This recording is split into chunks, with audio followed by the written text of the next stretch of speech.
الله وعلى آله وسلم.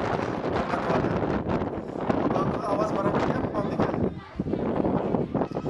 Hurmatli qarindoshlar, Imom Tirmiziy rahmatullohi alayh naql qilgan hadis sharifda Ubada ibn Samit radhiyallohu anhu shunday deydi. Qala Rasululloh sallallohu alayhi va sallam, payg'ambar sallallohu alayhi va sallam shunday degan. Allah subhanahu va taala olamni yaratishdan burun deydi. Yani Allah'tan başka hiç qandaq bir maxluq yo'q chaqda birinchi bo'lib qalamni yaratgan deydi. Hurmatli musulmon qarindoshlar, mushu sizga nima tushunchani beradi? Yani bütün kainat hech nima yaratilishdan burun Allah qalamni yaratgan deydi. Bu nimani tushuntirdi qarindoshlarimiz? Allah subhanahu wa ta'ala insondan iborat maxluqotni yaratgan va allama adama al-asma'a kullaha deydi. Birinchi Odam alayhisalom yaratib qilgan ishi Odamga ilm o'rgatdi deydi.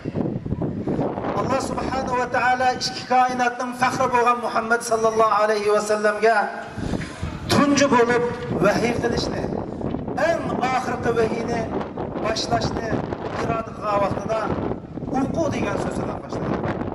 Bu sizlarga nimani bildirdi qarindoshlarimiz? Buning hammasi koinotning hammasi ilm, olamning hammasi ilm, islom ilmdan iborat degan tushunchani beradi. Allah subhanahu va taolo koinotni yaratish bilan qalamni yaratib, qalam ey Robbim nima ish qilmasam bo'ldigan hamma narsani yozsa dedi.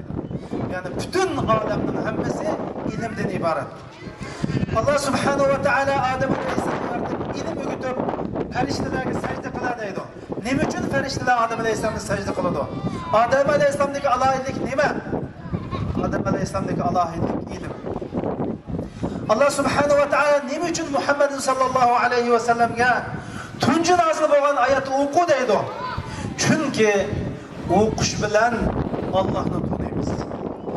Rasululloh akram sallallohu alayhi va sallam Men arada dünya fe aleyhi bil ilm. Eğer muş dünyada hocayin bulaydısan, yarışarıda güçlü bulaydısan, yarışarıda en yukarı kalledi bulaydısan, ilim bulaydı. Ve men arada l'ahirete fe aleyhi bil ilm.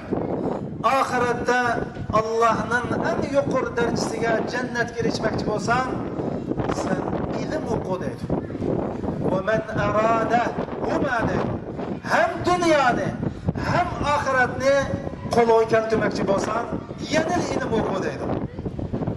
Mana bu Allah subhanahu wa ta'ala'nın Kur'an'da, hadiste bizge bildirgen ilimnin ve İslam'ın ilmi bo'lgan qimmat qarashi, İslam'ın ilmi bo'lgan felsefesini şunda aniq bayon qilib bergan. Ammo sil biz yo'q qarindoshlar. Ma o'qu degan ummat nima ish qilyapti qarindoshlar? O'qu degan ummat nima ish qilyapti? Biz mushu o'qu degan Allohning buyrug'i qanchalik bo'ysundik? Mashu o'lto'g'at qarko'z onalar, mashu qarko'z dadalar. Sizlar mushu o'qu degan Allohning birinchi buyrug'ini qanchalik ijro qildinglar? Sizlar bizni kech-kunduz xo'rlayotgan Xitoylardan bakrak o'qidinglarmi? Shu Xitoylar o'qiganning 50%ni o'qidinglarmi? Shu Xitoylar o'qiganning 10%ni o'qidinglarmi?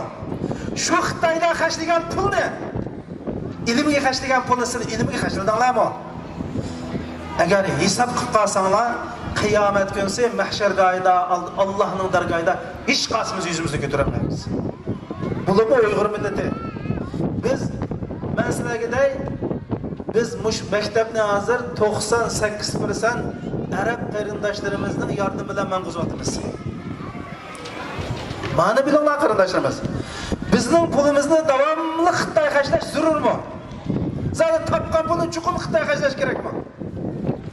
Shuning uchun qarindoshlarimiz, mana bu ilmning muhimligi, ilmningki, ya'ni bir millat ilim orqali yeydig'ini o'zi terib, kiydig'ini o'zi to'qib, otadig'ini o'zi yasamig'icha bu millat yarışarida mumkin emas putirab turmaydi.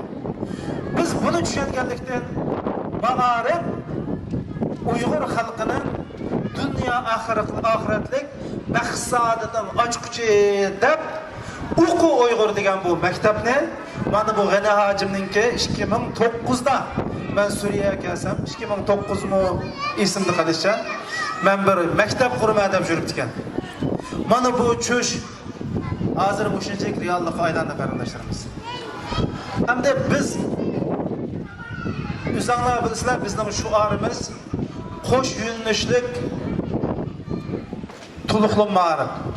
Nima degan gap qo'sh yo'nalishlik degan gap? Din bilan fanni o'xshash etmadigan va bolalarımızning fanni maktabda o'qigan darsini to'xlaydigan mushundaq ma'rif deb mush bo'yicha ketib boramiz. Biz bolalarımızga musulmon bo'lishni, bolalarımızga Uyg'ur bo'lishni, bolalarımızga Sharq Turkistonlik bo'lishni, bolalarımızga zolimdan qanday hisob berishni buni o'rgatyapmiz qarindoshlarimiz. Bu bizning o'rgatyapganimiz dünyadaki nurg'un maktablarda o'rgatilmaydi. İnşallah biz o'rgatgan bu ilm, biz o'rgatgan bu ruh, biz o'rgatgan bu qimmat qarash inşallah bolalarımızning ichida chuqur bixlaydi. Chuqur bir kunisini mana bu biz sağan ruh bolalarımızning vicdanida, bolalarımızning zihniyatida ko'klab chiqib inşallah dünyada haqqoniyatning barpo bo'lishi, adolatning umumlashishi, Sharq Turkiston mustaqil bo'lishi, Uyg'ur xalqining zolimlardan ash turmalarda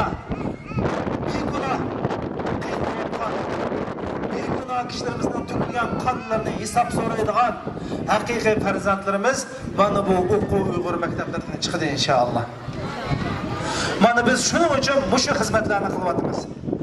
Agar siz nima qildinglar desanglar, sizga 250 balni bir kun bir oyda 24 soat baqqa vaqtida bizning nima qilganligimizni shu joyda bilasizlar. 24 soat sizlar mush balaning shu vaqt tamaqini berib, uxlatib, 5 vaqt namozni o'qitib inshaalloh qilib baqqan kunisi o'quv Uyg'urning nima qilganligini bilasizlar qarindoshlarimiz.